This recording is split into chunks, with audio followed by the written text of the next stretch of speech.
Ladies and gentlemen, welcome back to the 305 Gridiron. Tonight's episode is very special indeed because it's free agency period already, Josh. The first 2 days of the legal tampering period, the only really 2 days of the legal tampering period, it's like 2.5 days or whatever, has come and it's absolutely blown up the entire NFL at this point. There has been tons of signings, tons of trades. I think the NFL put out a stat like $2.4 billion worth of contracts. Whoa, I didn't see that. That's crazy. Absolutely insane. Of course, a lot of that is fake money too, but we're going to talk about a lot of it. We're talking top 10 signings. Are we talking trades? No, top 10 signings, top 10 surprise signings, biggest trades. You're right. We are talking about that. Surprise trades. And then we're just kind of looking at the market holistically to see any trends that we notice. So we have a lot to talk about. Let's get that intro going so we can pop into it.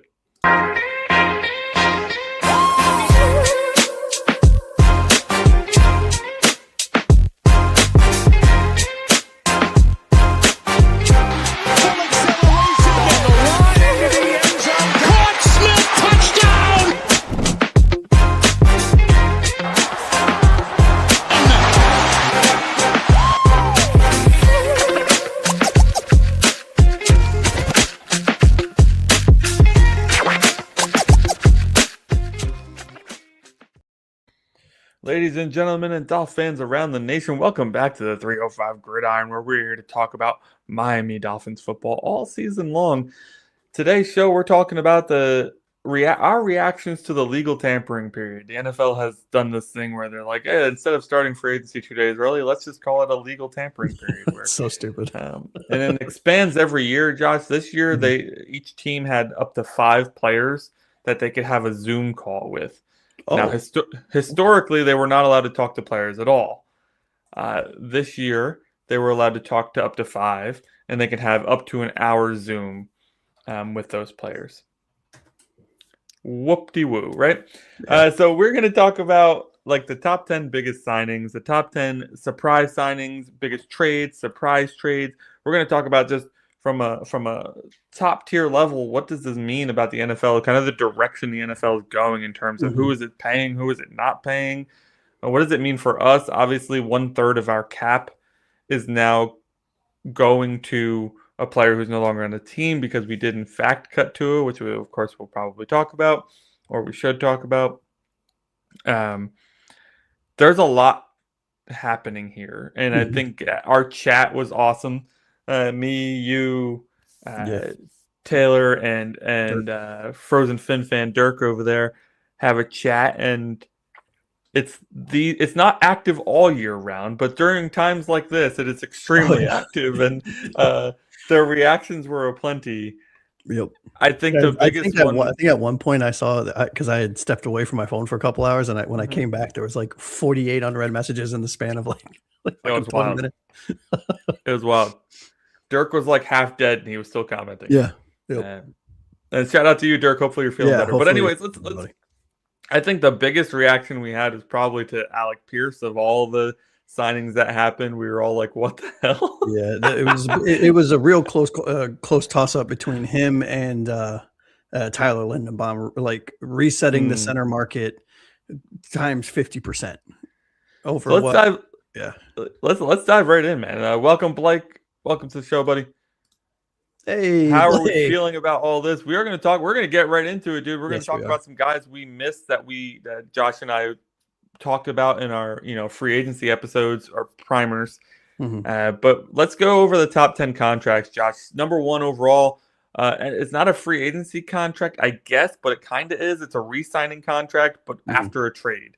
So Trent McDuffie was traded from the Chiefs to the Rams, and then the Rams went on to pay him 4 years, $124 million. Yeah, that's a lot of cheese. I don't know that he's worth 4 years, $124 million, but the Rams sure as shit think he is. So that's all that matters to them, right? Yeah, hopefully I'm proven wrong with this comment because I really do like Trent McDuffie. I liked him coming out of college. I liked him at Kansas City, but he was kind of a CB2 to me. And the Rams just paid him CB1B in the entire league, right? Yeah. I mean, it's a wild contract, and that's just how things go from time to time, right? I mean, that's when you're a new team acquiring a player and having to re-up him, you're going to pay that 30% free agency tax is what they call it, right? Loosely. Yeah. And yeah, true, Blake. I mean, some of these contracts for these guys are nuts. And we're about to talk about the Jaelan Phillips here in a second. Jaelan Phillips, do you have anything on Trent McDuffie before I move? No, I was so happy you said this because I really wanted to get into Jaelan Phillips. Yeah. So Jaelan Phillips, right? To Blake's point, got paid. This one doesn't make any sense to me. He got a 4-year, $120 million contract from Carolina. So if you guys remember, he was on our team. We cut the GM or fired the GM. The interim GM had like a 4-hour window to make a deal before it ended last season, and we were able to get a 3rd-round pick for Jaelan Phillips from the Eagles. And everyone was up in arms. It's not enough. Blah, blah, blah, all this other stuff. Except for Anthony and I were like, fuck, that's really fucking good value for a player that can't stay healthy and is probably going to get a massive contract. I did not see $120 million. What is that? 30 million a year? 30 million a year to make him one of the highest paid pass rushers in the league. I know how you feel about this, Anthony, because you and I are aligned, but tell the group, what are your thoughts on this? Like, this is the stupidest goddamn move I've ever seen in my life. Such a Carolina of all the free agency moves that happened, this one, the most to me was just like, what the hell? Even Alec Pierce's contract is better than this one. I think that one's stupid as shit too. Like, we went into this free agency period where a lot of people were talking about how this was a bad free agency class, and yet teams like the Panthers and some other bad teams, Commanders, Raiders, Titans, Saints, are throwing money at these guys that don't necessarily deserve the money. But let's get back to Jaelan Phillips for a second. This dude has all the talent in the world. Mm-hmm. We know he has all the talent in the world. We decided to pay him for that. We were deciding to pay him, and we would have paid him for that talent had he stayed healthy for even a single season. Last year, he stays healthy, albeit mostly plays for the Eagles. He was impactful for the Eagles. There's no doubt about that. I don't think you'll meet a Dolphins fan who don't think that Jaelan Phillips wasn't a good pass rusher. He was. He was an impactful pass rusher. He didn't get to the quarterback very often, but he disrupted plays every play, really. How you translate that into a 4-year, $120 nobody else was giving this man a 4-year, $120 million contract, Carolina. No one. Who the hell were you bidding against, yourselves? Probably. This makes no sense to me. This man, I don't have the other numbers up next to me. I know there are $40 million pass rushers out there, so I know it's not a top 5 contract. But I think this is probably in the top 10, and that's still this based is off of what? I don't have the numbers either, but this is, I think, top 6 or top 7 is what I saw, which is absurd. Now, again, please don't jump down our throats, those of you that are watching that are not regular fans. We are very much go get your bank players, because players have a very short shelf life in this league. Well, I'm not mad at the player. No, and it's not our money. I don't give a shit what Carolina does. I don't really care how much Miami gives a player. From a discussion standpoint, this doesn't make sense, because Jaelan Phillips has played 85 total games, or has had the ability, I should say, to play 85 total games in his career in the NFL. He has missed 22 of them. That is a 26% games missed, which means more than one out of every 4 games he is not playing it. It's never been about the talent. It's always been about, can he stay on the field? Because to use Coach speak, and I know, Anthony, don't roll your eyes because you hear we say this all the time in our group chat. What is the best ability? Availability, of course. And he has not shown that on a consistent basis. Again, I am thrilled for Jaelan Phillips, the person, and for his family. And this is generational type money. He can take care of everything he needs to take care of, assuming he's smart with his money. But Carolina, what the fuck are you guys doing? And then they're not alone here, though, right? No. Because so Phillips has 28 sacks on his career. He's been playing for 6 seasons already now. Yeah, but I think, looking at the pass rushers who got paid, it's like a bunch of guys who are just like getting paid for what they could be, not for what they are. And I know that's what we do with draft picks, but draft picks at least have a Cap. a cap, right? So Phillips gets $30 million a year. Odafe Owe from the Chargers, who we talked about as like a Yeah. potential like budget pickup, $25 million a year from the Commanders over 4 years, insane. And then you go down the list a little bit further. John Franklin Myers, another just okay, average $21 million a year from the Titans, and then Boye Mafe gets $20 million a year from Cincinnati. from Cincinnati. Why don't you take that 3-year, $60 million deal you just gave an outside linebacker Cincinnati and add it to the offensive line, because Joe Burrow's going to get murdered next season. It's absolutely like I get that the edge rushers are extremely difficult to find, and that's what we're seeing, right? We're just seeing the market dictate, similar to quarterbacks. The market is dictating that there's not enough of these guys, so we need to pay the guys who maybe don't deserve to be paid just to get somebody into the room. Yeah. Who can potentially live up to their physical, their physical ability, right? And 3 out of the 4 guys, I'm not gonna be honest. I don't know much about John Franklin Myers, so I'm not going to talk too much about him because I don't want to talk poorly about a guy I barely know. Yeah. But the other 3 are 3 guys with a humongous amount of upside that could potentially live up to those contracts. But my goodness, man, I am really happy that Miami had no money this year, because it'd be a hard pill to swallow. Even though, like you said, I don't care about the money. It's not my money. But when we're talking and analyzing our team versus the league, it's like, geez, what are we doing out there? Yeah, and here's another one. Number 3 on our list. So just so you guys are aware, we ranked the top 10 kind of biggest signings by contract value. And then we did another list of surprise ones that surprised us. And some of these names will show up on both lists, but Alec Pierce, dude. So this was shocking, right? Because I think we were texting about this, Josh. Like, they were saying ahead of time that the market was going to be $30 million a year for Alec Pierce. And I remember saying to you, based on what? Yeah. Right? Like, yeah, he had 50 catches for 1,000 yards or whatever. It's a big play guy, but we're paying big play guys $30 million a year now. I mean, apparently, it's not a move that I would make. And if 30 million was the perceived amount for Alec Pierce, then the Colts actually got themselves a deal, because I think his contract is around 28.5 million rough per year. And that's just too much money for Alec Pierce, in my opinion. Now, I understand he is a very good wide receiver. He is considered a top wide receiver in this, one of the top wide receivers in this league. But I don't think he's a top 5. I don't think he's a top 8. I don't even know if he's a top 10. It's interesting how the league assesses these guys. So because very clearly they think he's better than Pittman, who Pittman was shipped off, and we'll talk about that. But they couldn't afford to keep both, because Pittman was already on like the last year of his big deal. And so they were like, well, we can't afford to keep Pittman and Pierce. So they pay Pierce all the money. They ship Pittman off to Pittsburgh. I think they chose the right wide receiver. I think Pierce is the better wide receiver of those two, in my opinion. But I don't think Pierce is worth 114 million. I'm thrilled for him and his family. That is amazing. Yeah. Like, go get your bag, dude. But that's crazy. I don't understand it. They don't use him that much. Yeah. I think Alec Pierce is fantastic. I think he's incredibly talented. From a fantasy football perspective, especially as a past owner, I've been like, you use this guy more. Yeah. Right. But then, like, apparently they must want to use him more, because they paid him like the way I thought he should be utilized, and they haven't actually utilized him. He did have a really good start of the year when Daniel Jones was healthy.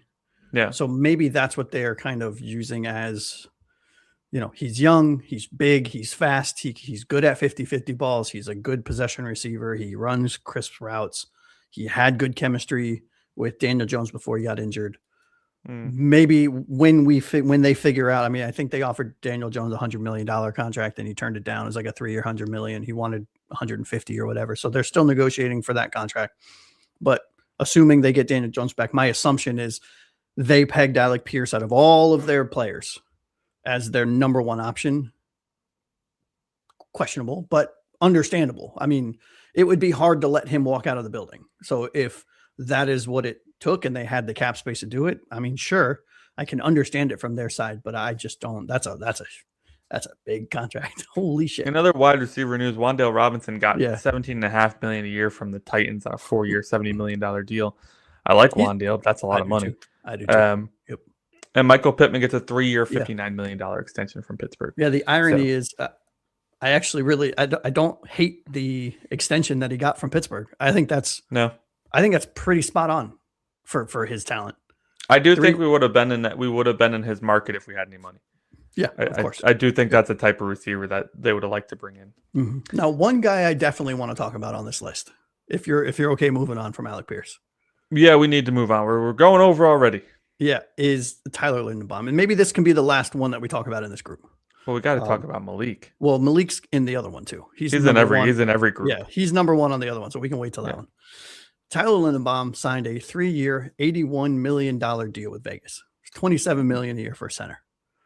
The previous center was the second closest in money was like 15.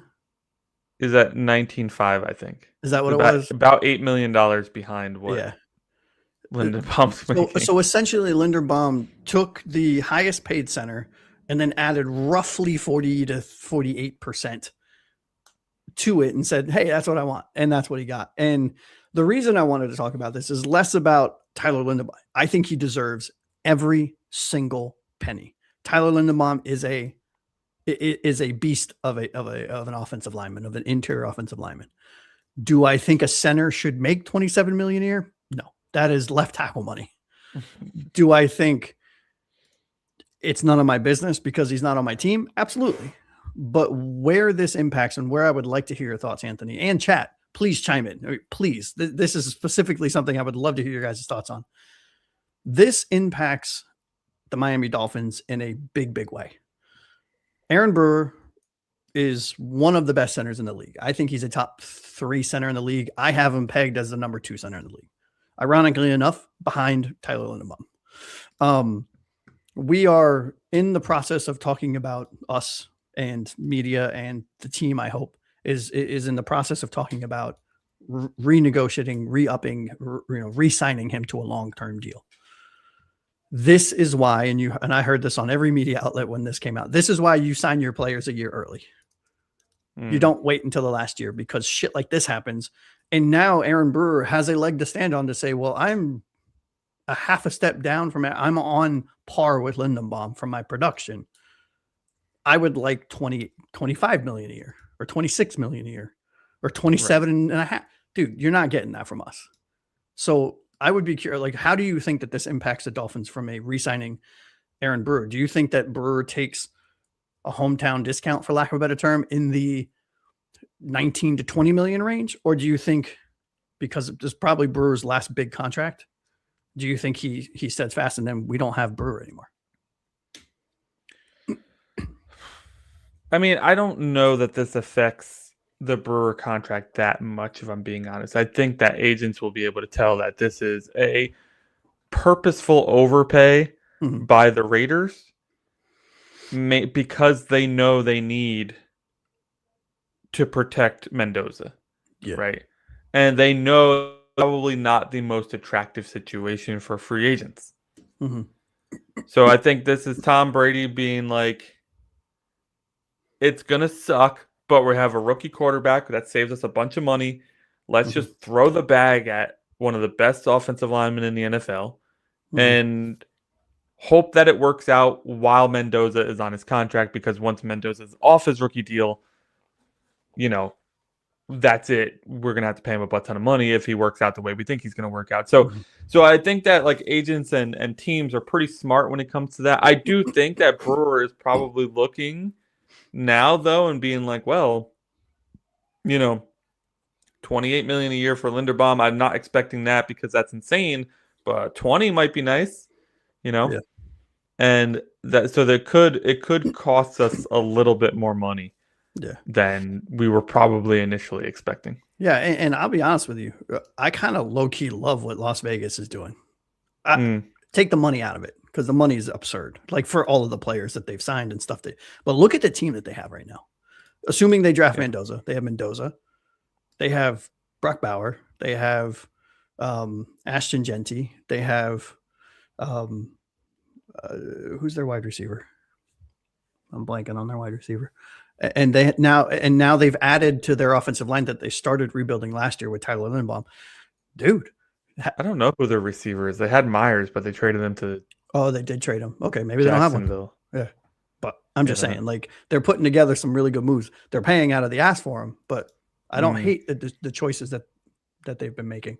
And I'd say the only other player on this list worth mentioning was David Edwards. He was a guard. He signed a 4-year, $61 million with New Orleans. Doesn't make much sense to me, but guards are getting obscene money nowadays. So 61 million seems kind of on par with what everyone's getting. I mean, Tyler Hunt got 100 and whatever it was, 100 million, I think, from Carolina. So something like that. Yeah. Yep. All right, let's talk about surprise signings, man. We got to talk about some Miami Dolphins here. I think that everybody expected that we were going to release Tua, and I think this is probably a good time to talk about that too. So we cut Tua, which I'll be honest, man, like, it was a huge sigh of relief for me when we did it, because I'm so used to having expectations of what the team is going to do, and then the team not doing it because Chris Grier, right? So because of Chris Grier. So when it came down to it, and I know that they were saying all the right things. We talked about this this last week, right? They were saying all the right things at the combine, and they were saying, anything could happen with Tua. We could trade him, we could keep him, but we could cut him. It had to be cut him. It had to be. I didn't think there was any other choice unless you could find a psychopath team out there that was willing to take on a $99 million contract over the next 3 years.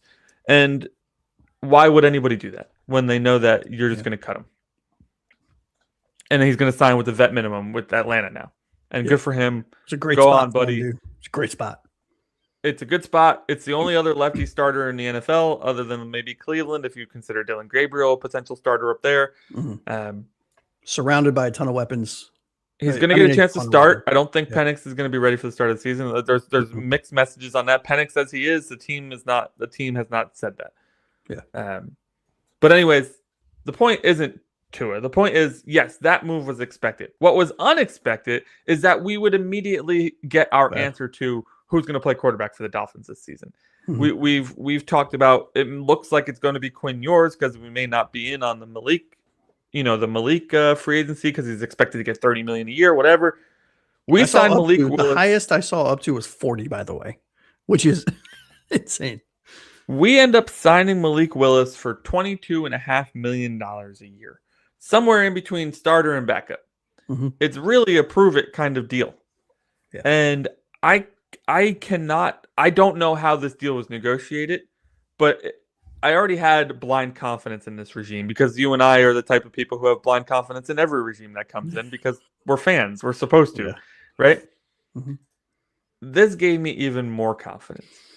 Because I felt like they made a bunch of cuts to the roster. They shed a lot of money because they knew we're going to have to go get a quarterback, and that's all we're going to be able to afford, right? Yeah. So they shed a bunch of contracts. You see it on the website, 305gridiron.com/transactions. And they made enough room for Malik Willis to come in. They signed him to a 3-year, $67.5 million contract, $22.5 million a year. That's not the true contract. The first year, we're only paying him like $1.25 million or something like that. Second year, he gets a huge amount of it. $22.5 million signing bonus. So much of a third of the contract is in a signing bonus. So his cap hit this year is a little less than $9 million a year. I was shocked. I'm curious to hear your thoughts. Yeah, and I'd say the only caveat thing that we're waiting to see was the fine print of the contract because there's something called void years. Are you familiar with those? Yeah, I think you are. Void years on a contract. Yeah, it's like the years they put on the contract to make it look sweeter than it is. Yep. So a contract can be up to 5 years. You can add up to a total of 5 years of a contract. So if you sign a 3-year contract, you can add 2 void years. If you sign a 4-year contract, a team can add an extra void year to make it 5. And what that does is it allows you to spread out the contract into the signing bonus into those extra years to decrease what the cap hit is. Because just quick math here, or quick high level explanation. I'm sure most of our fans understand how signing bonuses work, but you heard Malik Willis, his guaranteed salary for 2026 is 1.25 million, but his signing bonus is 22.25 million. His contract is 3 years. So let's say there aren't any void years. That 22.25 million gets divided by 3 and added to each of the 3 years. So that's where that money that Anthony was talking about, that roughly $9 million or $8 million in change cap hit for 2026 comes in. It's the 1.25 million in base salary plus the prorated, if you will, signing bonus. Now, teams, if Miami decided to add void years onto this contract up to 5 years, that's 2 extra void years. That allows us to divide the signing bonus. I'm sorry for all the math here, just explaining stuff. It allows us to divide the $22.25 million signing bonus instead of by 3, by 5. So we could see, depending on how this contract was structured, we could see Malik's hit drop from 8 point whatever the hell it is million in 2026 down to around 5 million, which would give us a $3-ish million wiggle room in addition. So just wanted to explain that because I'm real curious to see how we negotiated this contract, because I love this contract. I absolutely love this contract. I actually have I had Malik Willis on kind of on one of our what do you call it? Our off-season blueprint guest shows that we did where we kind of pretended we were in charge. And, I don't know, Malik Willis, man, he has potential to do something here. What that something is, I am not going to get too high on it. I'm not going to get too low on it. But I really like what I saw from him out of Green Bay. I think the contract is right on money for what he is. And you and I both said it in different ways in our group chat, Anthony, and tell me if you disagree now. But I think if there was any 2 people that understood what Malik Willis can bring to a team, it is the 2 folks that were with him for 2 years in Green Bay, and Sully and Haf. They saw him. Because Malik Willis was the number 2 quarterback, he went against Haf's defense as the practice or as the scout quarterback for every game. So because he was running Haf was running the defense in Green Bay. Right. He got to see Malik Willis every single practice, thousands and thousands and thousands of throws. So if those 2 decided that Malik Willis was the guy that they wanted, at least in the interim, I mean, maybe he is the answer. Maybe he's our quarterback for the next 10 years, but maybe he's the bridge quarterback. But I have full confidence in that they know what they're getting with him, and they're going to know how to use him, which is really big for us. Yeah, we said this before, before we knew anything, when we were just doing our preview shows. Like you said, we will know how they feel about Malik very early. Yeah. Really early. Also, we got to get to the chat, man. We've missed a lot of people. Cat in the Hat, welcome, man. What's Welcome up, buddy? back to the show. Mr. Snicklefritz, good to see you back, man. Free agency brings everybody out. Everybody's coming back. Blake, I'm shocked we got him for this amount. Yo, we are too. Yeah. I think he's going to compete with Quinn, and I think they're going to bring in a rookie still. Yeah, I mean, based on what we know, what Sully and Haf has said in every single interview unprompted, we're going to take a quarterback in every draft until we have a top 5 quarterback. We're in trouble if he doesn't beat out those 2, but my assumption is he's coming in, and I think it is a safe assumption to say that Willis is probably going to be the starter, but I do think it's going to be a competition. I don't think it's just going to be handed to him. Here's the thing, and I've heard this. I have got to give so much shout out to NFL Radio, dude. They have such good hosts on there that they always have such great nuggets. Hafley and Sully come from the coaching tree that handled the Seahawks situation when they drafted Russell Wilson and they signed whatever his name was to that big contract. Do you remember the guy's name, quarterback's name? I forget it. Anyways, if you're old enough to remember, like we are, except you can't remember the name because you're too old. Because I'm old. Was it Matt Flynn? I think that sounds right, but don't quote me on that. That sounds right, but don't quote me on that. When the year that they drafted Russell Wilson in Seattle Seahawks, they had signed a free agent quarterback to a pretty sizable deal. Hasselbeck? It wasn't Hasselbeck at the time. No, it wasn't Hasselbeck. I want to say it was Matt Flynn. And then they drafted Russ Wilson in the 3rd. They didn't expect Russ Wilson to get to the 3rd. He gets there, they take him, and Russ beats him out. even though he was the higher paid guy and Russell Wilson's a 3rd-round pick, like there was a true competition. That's the tree that Hafley and Sully come from. Is that coaching tree and that leadership tree. So there will be a true competition here.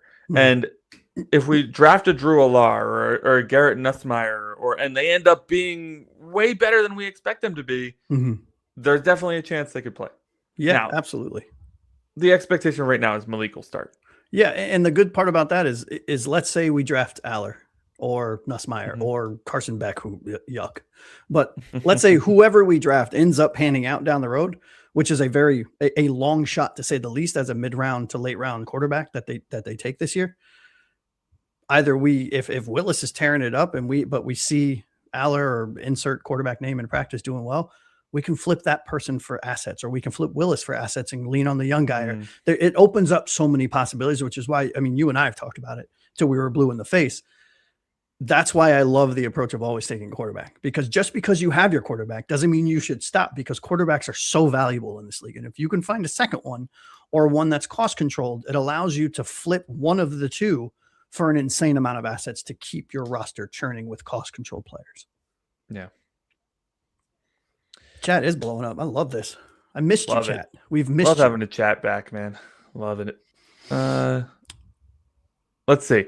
Who else on this list? Surprise signings. We talked about quite a few of these. Tyler Linderbaum, obviously, his signing was a surprise. Wan'Dale Robinson set $70 million over 4 years. Is crazy. Yeah. Odafe we mentioned, he had $100 million over 4 years for Washington. Alante Taylor, the corner, he signed $60 million over 3 years for Tennessee, and so did Cordell Flott. So, funny story about Cordell Flott. I love him.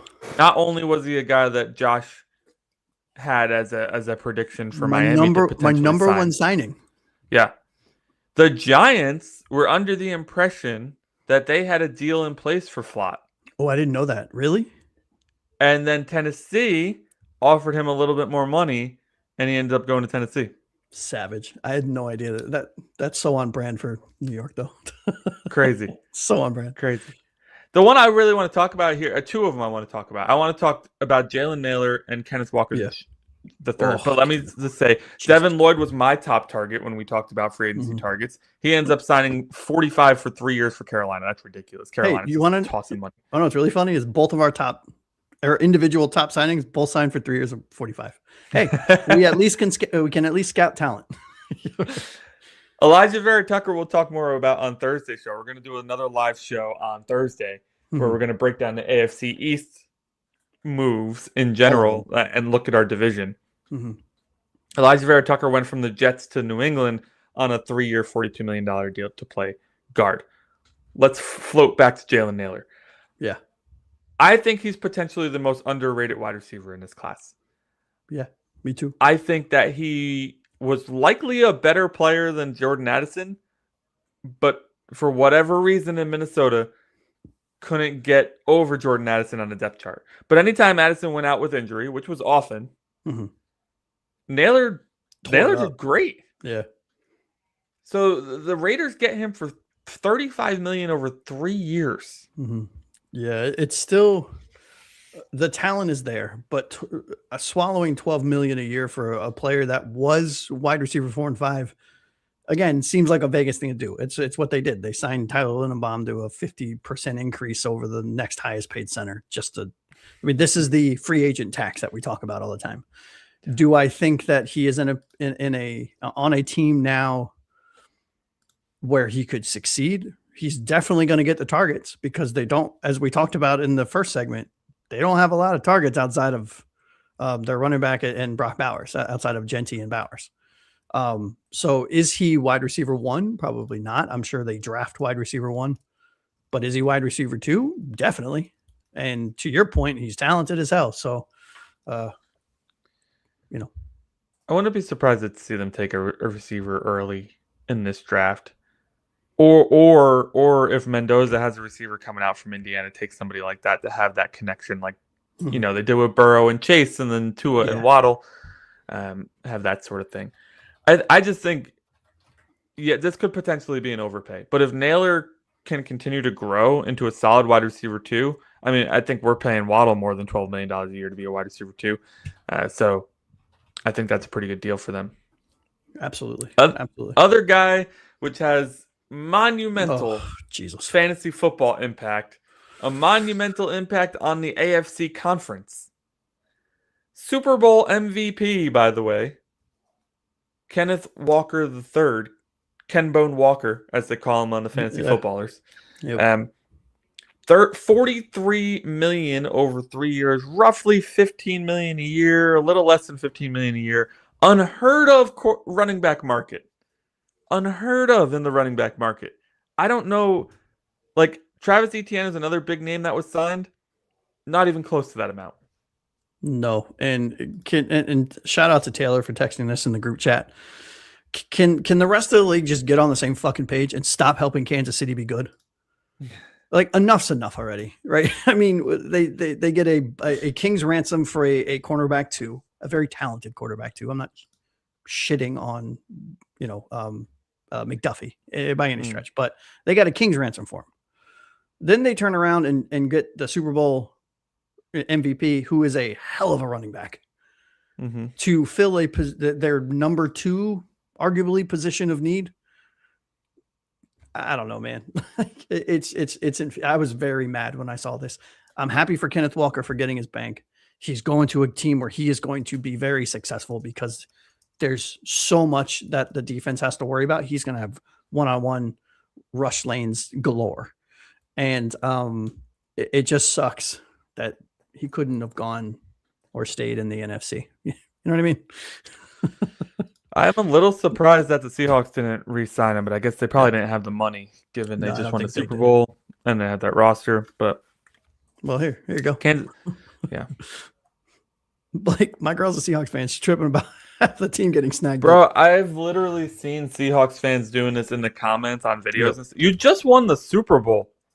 I have no sympathy for you. It happens, dude. That's what happens every year. Regardless, I have no as Dolphins fans, we have not sniffed a Super Bowl in 30 years, 40 years. Yeah. I have no sympathy. Oh, that being said, though, just won the Super Bowl. Yeah, no, but that being said, though, I do like the fact that I think they re-signed Rashid Shaheed to a very decent contract. 3 years, $51 million. That's a very good contract for his talent. I mean, he's the same player as Alec Pearson. He signed for $17 million a year. Right. Like, exactly, not 35 or whatever the fuck it was. Cat for life, back in business here. Cap, welcome back. It's good to see. I can't even honestly, it's so good to see all of you. It really is. It's the offseason has been so quiet and dismal without you guys being in here chatting with us. Yeah, we're sitting here talking to each other all by ourselves, recording videos instead of doing live streams. Bullshit. Yeah, we're doing 2 live shows this week, though. I'm really excited. 2 live shows this week, and the draft week we're doing 2 or 3. Yeah, I can't remember off the dome because we're going live for the entire first round. So please remember to join us. Set it on if you like it enough, you might convince at least one of us to go live for the second and third round too. Well, it depends on if we have a good outshowing and there's really good conversations, absolutely. Yeah. Tell your friends, tell your wife, tell your neighbors. Oh my goodness.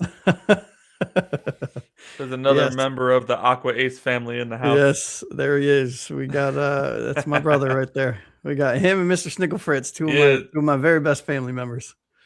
Mac, you got to be here Thursday because we're talking about the AFC East. So everyone, don't forget we have a show on Thursday, which is kind of out of norm, but we're going live on Thursday, and we are breaking down each team in the division and talking about the trades, the signings, the contract values, the grades for the free agents, and we're doing all that stuff on Thursday. It's gonna be real fun. Listen, we can be honest. We're doing 2 live shows because I got a tooth pulled today, and I can't make it through 2 shows in one day. All right, so I don't want to say it because you're holding it together really well. We're getting through one today. We'll get through another one Thursday. Mr. Snick, we're going to talk about this on Thursday, my friend.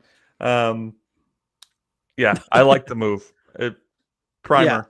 Yeah, I like it. Yeah, same. Let's talk about those trades anyway. We actually are going to talk about trades here in a second, so we will talk about that. Max Crosby to the Baltimore Ravens, man. 2 first-round picks from the Ravens. This one floored me. Now, I knew they were going to probably get 2 first-round picks for Max Crosby. I just didn't see it coming from the Ravens. No, this was a Raven. This was the Ravens saying, we don't trade for defensive end historically. I don't think they've ever given up a first round pick ever in a trade.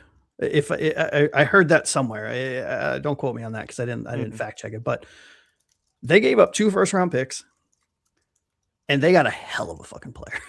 I mean, the fact that Max Crosby is now a Baltimore Raven is terrifying because Max Crosby is a menace to society in every good way that you can imagine that statement. He is one of my favorite NFL players overall. I mean, he's so good. Oh, I love him. Yeah.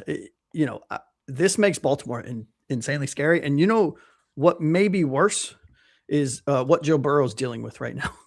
Because Joe Burrow now has to face Max Crosby twice, Myles Garrett twice, and TJ Watt twice. I think it's TJ Watt twice, if I'm not mistaken. Right? He does. Yeah. So he does. RIP Joe Burrow. Please remember we loved you before you had to go. There's 2 players I've always felt incredibly bad for, Max Crosby and Myles Garrett. And then I stopped feeling bad for Garrett after he held out and then caved and took the money in Cleveland after saying, it's not about the money. Of course, jackass. Max Crosby has always been a class act. He's always gone out there, hardest worker on the field. I'm so happy for him to end up in Baltimore. I think that obviously that team has a much better chance of making it to a Super Bowl than the Raiders do. And I think this is also a genius move for the Raiders. I think that you're really starting to see the Tom Brady effect over there. And I know that we're Dolphins fans and we're not supposed to like Tom Brady. But if you step back and look at the man for what he is from an NFL perspective, he knows the game better than most people. He understands it better than most front offices. Yeah. So he understands that you're not going to get this deal again. You have this opportunity last year. You decided not to do it. You have the opportunity this year. There's no guarantee you get this opportunity next year. Yep. So trade him away, get 2 first-round picks, start rebuilding the roster. One of those first-round picks is in 2027, which everybody expects to be an absolutely insane draft class. So big move. I'm happy for both sides. I think the Raiders did the right thing here, getting 2 first-round picks and helping to reboot their roster. And I think Crosby finally gets a good team to play for. Yeah, I think this was the biggest trade of the offseason so far. And it's ironically also one that worked well for both teams, like you just said. And you don't often see that. I think the Ravens are getting a hell of a player who's still young, who's, a top 4 defensive end in this league. And he's going to a Ravens team that was like uncharacteristically bad last season because of injury and all kinds of other shit. The Ravens are going to be a playoff contender from the get. And the fact that they've added Max Crosby is insane. What was the next biggest trade? It was the Trent McDuffie to LA, right? Yeah. Nice new weapon for Jesse Minter too, by the way, coming over from the Chargers as a DC to the new Ravens coach. Yeah. You know, good call out. Yeah. Trent McDuffie to the Rams. We talked a lot about the contract. The compensation for this one was a 2026 first, a 2026 5, a 2026 6, and a 2027 third. The Rams did give up quite a bit here. Also, the Rams went on to sign the other starting corner from the Chiefs in free agency. So they just lifted the Chiefs starting corners and placed them in Rams uniforms. Pretty crazy there. You want me to just keep going through until we get to DJ Moore? I want to talk about DJ Moore. Michael Pittman Jr. gets a late round pick swap from Indy to Pittsburgh Steelers. This was just a contract dump, which ended up benefiting the Steelers. Steelers could use a wide receiver who's not a head case, and I think they get one right here in Michael Pittman Jr. Of course, the son of the former Arizona Cardinals running back Michael Pittman. If you are, again, old like us, you'll remember him. Number 4 on this list, we have DJ Moore to the Buffalo Bills. The Bills paid the Bears a 2nd-round pick in this year's draft, number 60 overall. They get DJ Moore and a 5th-round pick, so they moved down 100 spots, essentially. That's a lot of spots. But I actually like this move for both teams. I think this is one of the best receivers that Josh Allen has had since he's been a pro. I mean, ever. In Josh Allen's career. He had some good Diggs years in there, right? And then I think that Chicago did such a good job drafting the position that they no longer needed DJ Moore.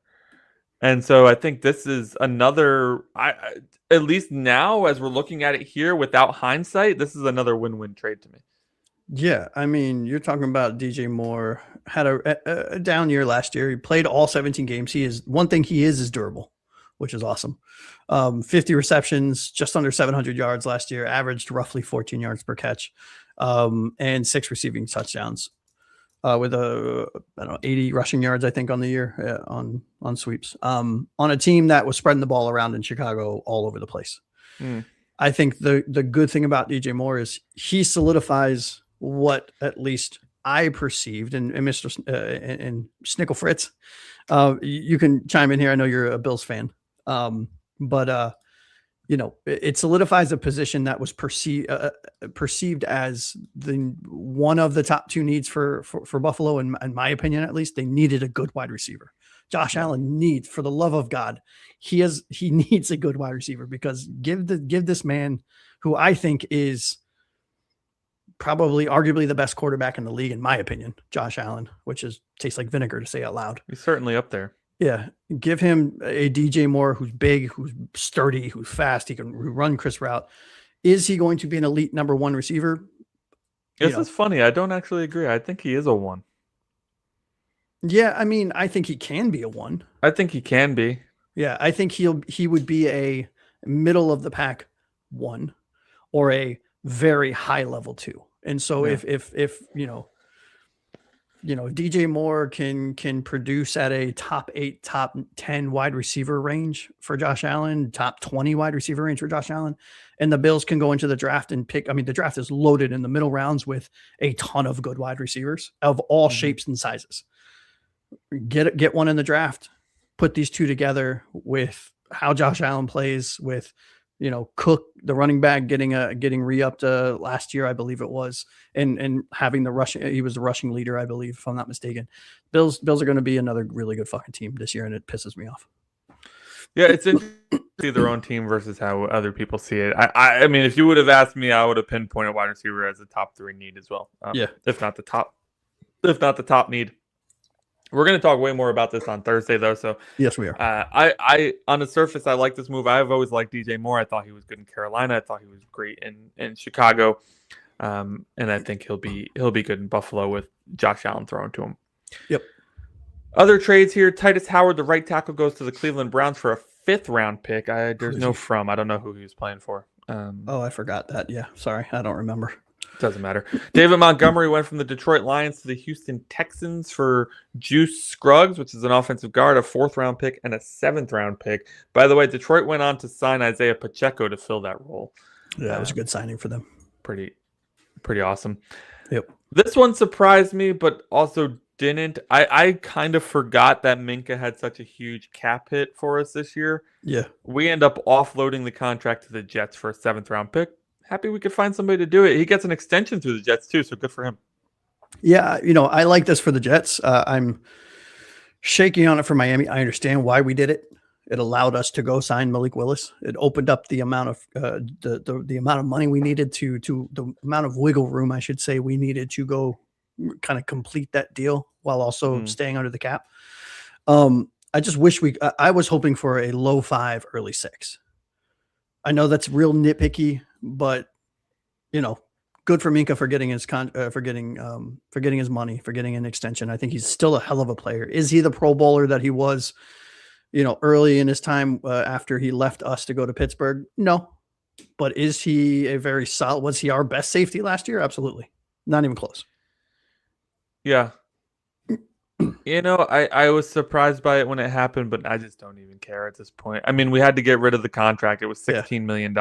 We needed the money to sign Malik and our draft class, which we have 8 picks right now. And I know Sully wants to get to 10 or 11. Yeah. And we have 20-ish million opening up after post June 1st. So right at June 2nd, we'll have an additional 20 mil. That's the funny part of this whole post June 1st thing, is that they have to stay on the roster till June 1st. So it's not like Tua's heading off to Atlanta to hang out with his new team. No. You got to wait till June 1st, You got to bro. sit here and sit in it. Which is such like a nice little vacation for NFL players. Like, really, there's nothing I can do. I don't play for the Dolphins anymore, but they can't cut me for another 3 months, and Atlanta can't give me anything for another 3 months. So I'm just going to take these 3 months and go do whatever I want. Yeah, and is that how it works? Like, if you I don't know if designate Atlanta, a player, they have to stay on the roster. Now, I don't know if the new team can actually start sending them stuff. I'm not sure on the logistics there. Yeah. But I do know that if you're a post June 1st cut, you do have to be on the roster until June 1st. Yeah. Which is wild. Other trades here. Let's see. Rashawn Gary goes to Dallas. More Green Bay to Dallas swapping. I don't know what that's about. 4th round pick there for Gary. By the way, Rashawn Gary was getting cut. And then Dallas sent them a 4th round pick. That's weird. That's right? such a Dallas move. Yeah. Zaire Franklin and Colby Wooden were swapped. Indianapolis Colts and Green Bay Packers. Yeah, I like Teron that. Johnson. Yeah, me too. Zaire Franklin is a hell of a player, though. At least I was kind of low key, very quietly hoping Miami could pull something off because of his ties to to Sully and Haf. Absolutely. And then Teron Johnson. Buffalo gets a 6th round pick, sends Johnson to the Raiders for and a 7th to the Raiders. So looks like a salary dump move there as well. Mm-hmm. Hey, this show's sponsored, Josh. Do you know by who? No, I don't. By us. The 305gridiron.com is our brand new website. Please go check it out. It is awesome. I've been working really hard on it. If you find any glitches, please contact me immediately. No, I'm just kidding. There are no glitches because it's perfect because we're the 305. But in all seriousness, the transaction page has been awesome. We've been trying to add things to it as they happen. Sometimes we'll wait a little bit and pull them together. But you will see every transaction that's happened for the Miami Dolphins, plus a little blurb from us just based on like what our thoughts and feelings are on that transaction. So if you ever can't make a show or don't want to sit through an hour-long show, head on over to the website, the305gridiron.com. And as the draft is coming too, I'm very proud of my top 150 board with all of the information and blurbs and everything that we were able to put together for it. So that is also on the website as well. So if you are trying to get up to speed with players and their rankings and information about them and their height and their school and what position they play and whatnot and where they are in the class and where they are by position leading up to the draft, go ahead again, go back to check out our website and look at the what is it called? What's the tab called on our website? Prospects. The prospects tab. It's called the big board on the actual website, but if you go to the 305gridiron.com/prospects, you'll get there as well. And there you go. Yeah. Also, my favorite feature of that page is that the fit score is highlighted depending on how good of a fit they are. So, different colors. Yes, and I did realize, shout out to, I'm calling myself out live on the show here. I need to rework some of the fit numbers. So focus on everything else except for those. It's all good. It's all good. Also, mock drafts. We've done 2 mock drafts so far. Both of them are up there. We're going to do 2 more before the draft happens. So stay tuned for that. But the first 2 mock drafts are on there. Spoiler alert, I took a tight end in the 2nd round in our last mock draft. So crazy. This is why I can't give you the keys. I still feel great about it. I'm just saying. I go and look at it sometimes and I just smile at the fact that there's a tight end. You're a chaos merchant. That's why. I love it. Hey, speaking of winners and losers, and of course the tight end I took is a definite winner.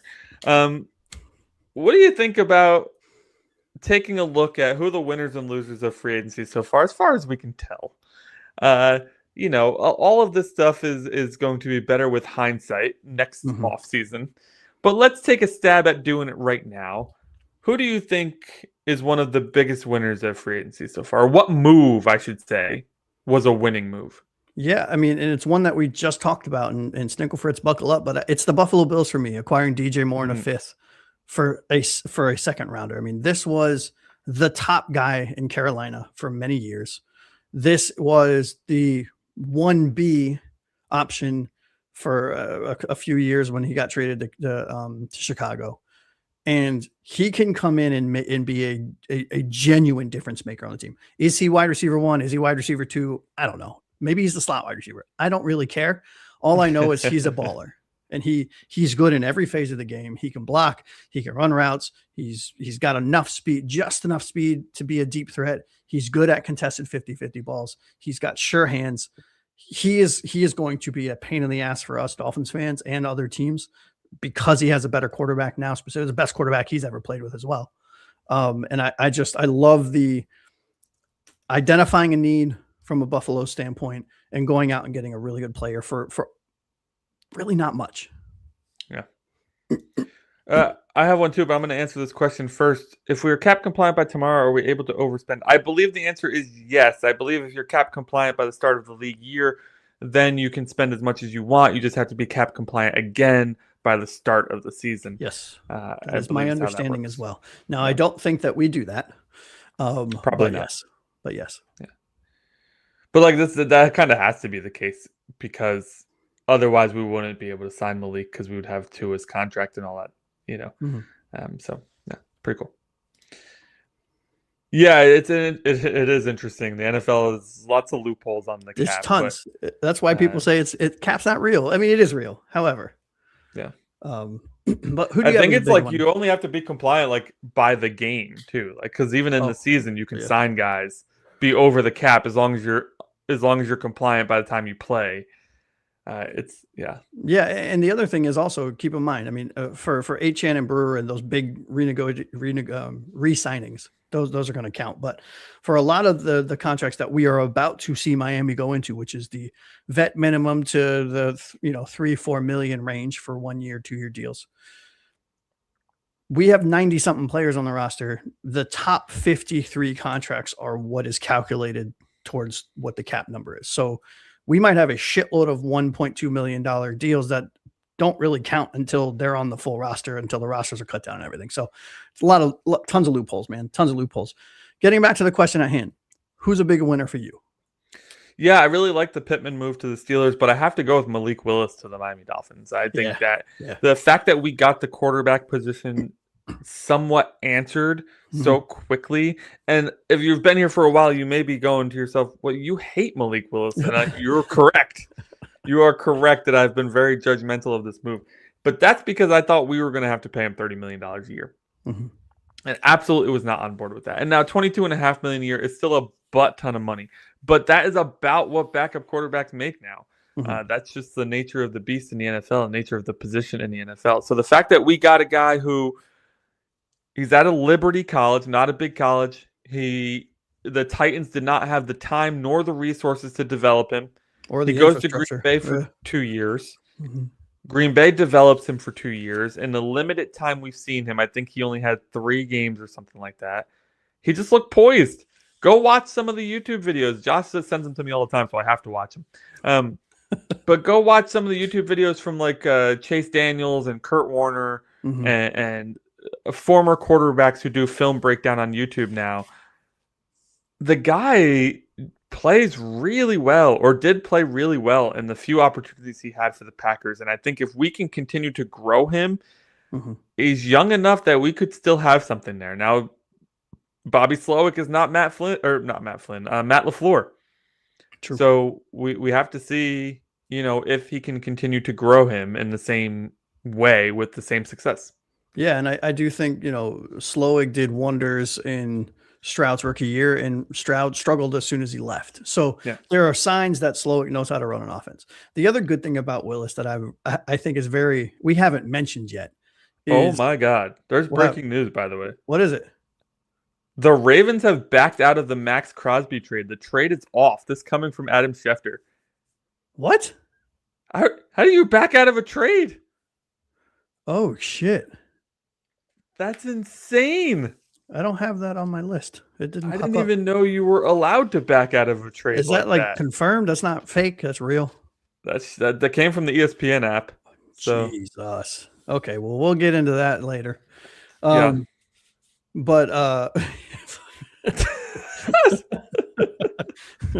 we'll need to dig into that and just reconfirm everything before we talk. We'll probably end up talking about that Thursday, but that's huge, right? That's crazy. That's huge. That's massive. And I wonder if now that the price is set, if any other team will step up. Anyways, but Malik Willis, let's finish the thought on him. Sure. The other two things that we haven't talked about, but that has been talked about, is the fact that he beat Chicago in Green Bay last year in the freezing cold weather. So he can play in the cold weather, unlike our previous quarterback. who shall not be named because I do not want to shit talk somebody that's no longer a quarterback.